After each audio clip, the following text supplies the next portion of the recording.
Assalamu alaikum, my dear students. Welcome to chemistry class C1. Our topic is particles of matter. This is for week number 6, 11th May 2020 to 15th May 2020. Subtopics to be covered in this week are diffusion, diffusion in liquids, diffusion in gases, and factors affecting the rate of diffusion. And resources which are used to cover this topic is your book Christopher N. Prescott, unit number 2, page number 17 to 19. Education video is also given at the end of the lesson, and you can also consult chemistry matters. Discussion and explanation of the topic is done through audio and visual aids. Diagrams are also given for more conceptual clearance. Educational videos are also provided at the end of the lesson, which will be helpful for better understanding of topic. When the topic will be completed, a homework assignment is also given which you need to solve. And the objectives of this lesson: by the end of the lesson, students will be able to describe and explain evidence for the movement of particles in liquids and gases, explain everyday effects of diffusion in terms of particles, state qualitatively the effect of molecular mass on the rate of diffusion and explain the dependence of rate of diffusion on temperature, state the connection between relative molecular mass of a gas and its rate of diffusion. State some examples of diffusion of gases in everyday life. Now, recalling of previous knowledge, we have studied in our previous lecture that there are three states of matter: solid, liquid and gas. When we talk about the strength of force of attraction between particles, in solid very strong, in liquid strong but less than solids, and in gases that is very weak. When we talk about the arrangement of particles, in solid they are regularly arranged or orderly arranged, but in liquid random but closer than gas, and in gases disorderly, random, far apart from one another. When we are talking about the packing of the solid particles, they are very closely packed. In liquid, closely packed but further apart than solids. In gases, move around freely in random and in straight lines. When we talk about the motion, in solid, particles vibrate about in fixed positions. In liquid, liquid particles slide, roll over one another randomly. In gases, far apart with no regular movement. Now come to our topic, diffusion. The definition is the random movement of particles from a region of higher concentration to a region of lower concentration. It means that in diffusion, particles move from one place where their concentration is high to a place where their concentration is low. As it is clear that in gases and in liquids the particles are free to move, so they can diffuse from one place to another place. So we can say that diffusion occurs the fastest in gases as the particles are at high speed, followed by liquids and then in solids. Now come to the example that is very common example for you, that when a perfume is sprayed and released into the air, the particles of the perfume spread through the air by moving between the particles of the air. The perfume is said to diffuse throughout the air. The second one is a drop of food coloring diffuses throughout the water in a glass so that eventually the entire glass will be colored. The third one is the carbon dioxide bubbles diffuse from an open soda, leaving it flat. That when we open a bottle, the carbon dioxide bubbles diffuses out and leaving it flat. Now here are some daily life examples of diffusion. Number 1. A tea bag immersed in a cup of hot water will diffuse into the water and change its color. You know that in daily life, when we are using the tea bag and when we immerse it in a cup of hot water, then in few seconds the whole of the color of the tea is changed. Number 2, a spray of perfume or room freshener will get diffused into the air by which we can sense the odor. You are familiar with this too. Sugar gets dissolved evenly and sweetens the water without having to stir it. Next, as we lit the incense stick, its smoke gets diffused into the air and spreads throughout the room. And by adding boiling water into the dried noodles, the water diffuses, causing dehydration and making dried noodles plumper and saturated. Now look at this diagram. Can you define the diffusion? Yes, by taking into consideration the definition and the previous examples, we can easily define diffusion, that the movement of particles from high concentration to low concentration. At one place, when there are high concentration of particles, when there are greater number of particles than when they are allowed to release, then they move from high concentration to low concentration. One very important point over here, that kinetic theory of matter is also illustrated by the process of diffusion. The diffusion is the movement of particles from a high concentration to a lower concentration. It can be seen as a spreading out of particles resulting in their even distribution. Now the diffusion of liquids. We know that diffusion takes place much more quickly with gases than with liquids or solids. So we will perform a simple experiment over here to support the process of diffusion. For this purpose, copper sulfate crystals, CuSO4 crystals, placed in a beaker of water, blue particles of the crystals is spread throughout the water to form uniformly blue solution. Now the experiment is, take a beaker filled with water, add a few crystals of copper sulfate carefully and leave it undisturbed for some time. We can observe that the water in the beaker is uniformly colored. In this experiment, both copper sulfate and water diffuse independently. Now we can say that the solute travel from a high concentration to a lower concentration. Now let's take another example of diffusion in liquids, that is the potassium magnate in a beaker of water. Potassium magnate 7 KMnO4, you know it, that is a great for this experiment because it is bright purple. The color of potassium magnate is purple, bright purple. So the experiment is, if you take a beaker of water and place some potassium magnate at the bottom, the purple color slowly spreads out to fill the beaker. You can clearly see the color of the potassium magnate, that is purple in color, when we are putting this few crystals of potassium magnate in a beaker of water. Then after some time, the potassium magnate that spreads slowly,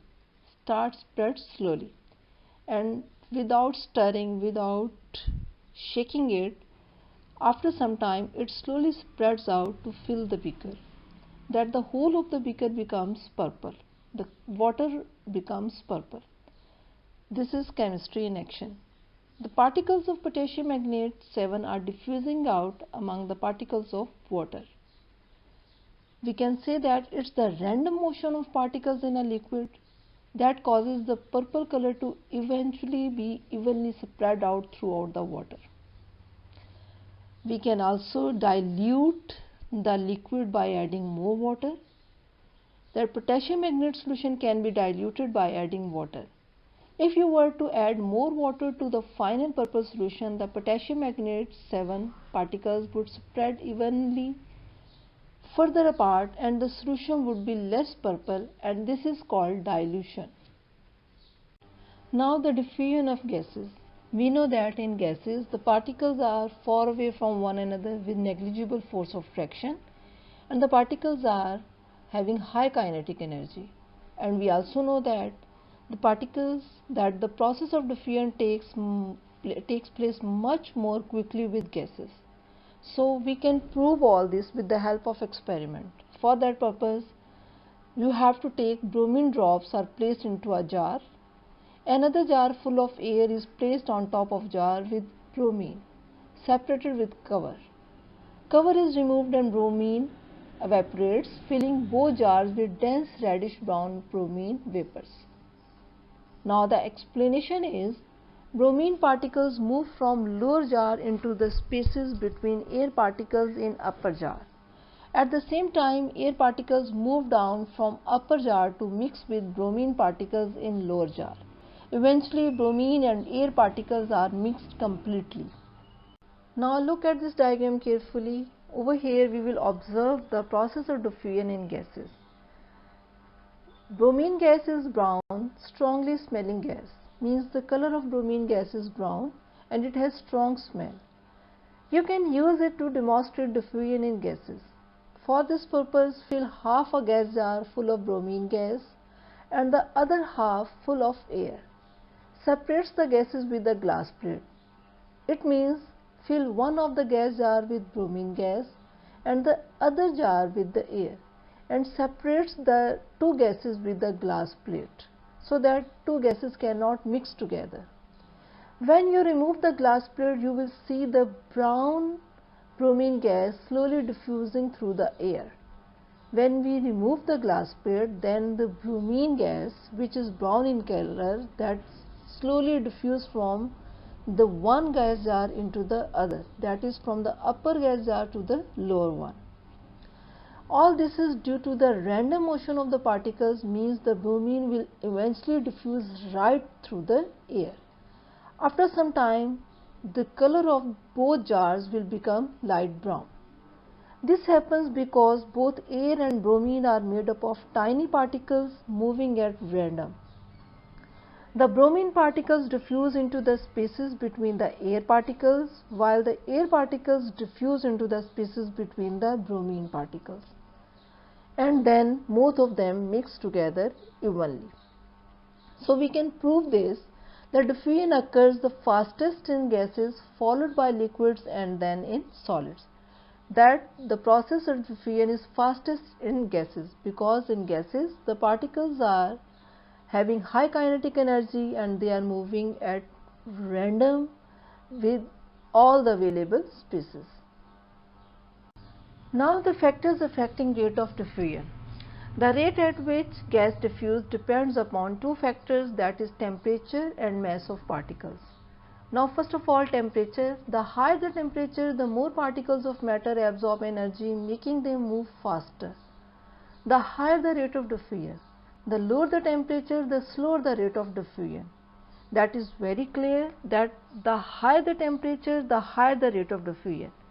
This is because particles gain more energy as temperature increases. They can move faster and this increases the rate of diffusion.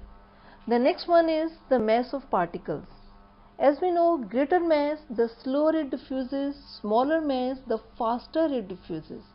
It means gases with low molecular mass diffuse faster than those with higher molecular masses. Now from all this discussion, we have come to the conclusion that diffusion occurs much more faster in gases than in liquids, as gaseous particles move much quicker than liquid particles. At the same temperature, different gases do not diffuse at the same rate. This is due to the difference in their relative molecular masses.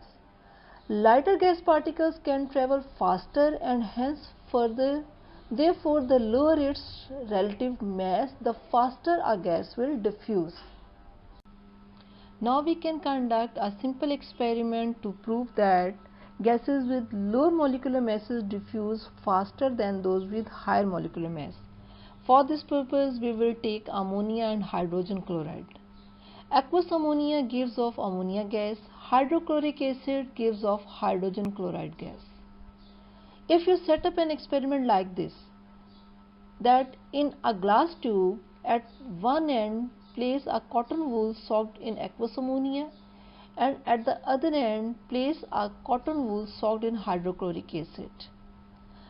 We know that ammonia gas diffuses from one end of the tube and hydrochloric acid gas diffuses from the other. When they meet, they react to form ammonium chloride, a ring of ammonium chloride.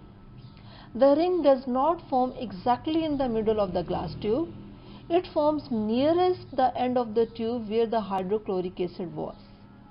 This is because the particles of ammonia are smaller and lighter than the particles of hydrogen chloride, so they diffuse through the air more quickly.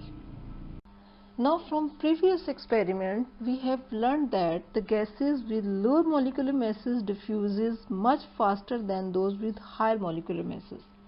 Now what is the mass of ammonia?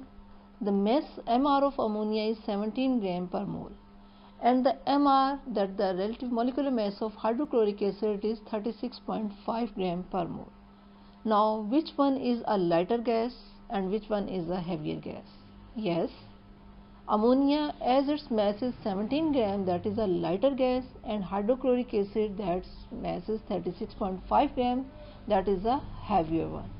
So, which one gas will diffuse much more faster? Yes, definitely ammonia gas, that will diffuses faster than hydrochloric acid because it is lighter. Ammonia reacts with hydrochloric acid, making the product ammonium chloride closer to the hydrochloric acid end of the tube. Because ammonia is a lighter, it diffuses faster than hydrogen chloride gas, and it is having lower molecular mass than hydrogen chloride. Now here is a quick tips to learn the diffusion of gases. Smaller the mass, faster they move, faster diffusion rate. Larger the mass, slower they move, slower diffusion rate. Masses of different gases molecules can be compared by their relative molecular masses. Let's check out one example. Which gas will diffuse slower, nitrogen dioxide or sulfur dioxide? Now what is the working? MR of nitrogen dioxide is 46 and MR of sulfur dioxide is 64. Which one is the lighter gas? Nitrogen dioxide. Yes. And sulfur dioxide is a heavier gas. Now which gas will diffuse faster? You know it, that as NO2 is lighter gas, it will diffuse faster. So what is the conclusion? Nitrogen dioxide has a smaller relative molecular mass than sulfur dioxide. So on average, its molecules will diffuse much faster than those of sulfur dioxide. Now the recap of the lesson.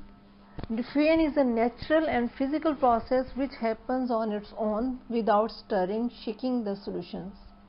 In gases and liquids, particles move randomly from one place to another, during which the particles collide with each other or with the container. This changes the direction of the molecules. Rate of diffusion depends upon two factors. The number one, the mass of the particles. The lower the mass of the gas particles, the faster it will diffuse because the lighter particles will bounce further than the heavier ones after it collides with the other particles. So we can say that the lower its relative molecular mass, the faster a gas will diffuse. Number two is temperature. When a gas is heated, its particles take in heat energy, which makes them move faster. They will be able to collide with more energy and bounce further away. This makes the gas diffuse faster. So we can say that the higher the temperature, the faster a gas will diffuse. Now video links are given. Watch them for more understanding of topic.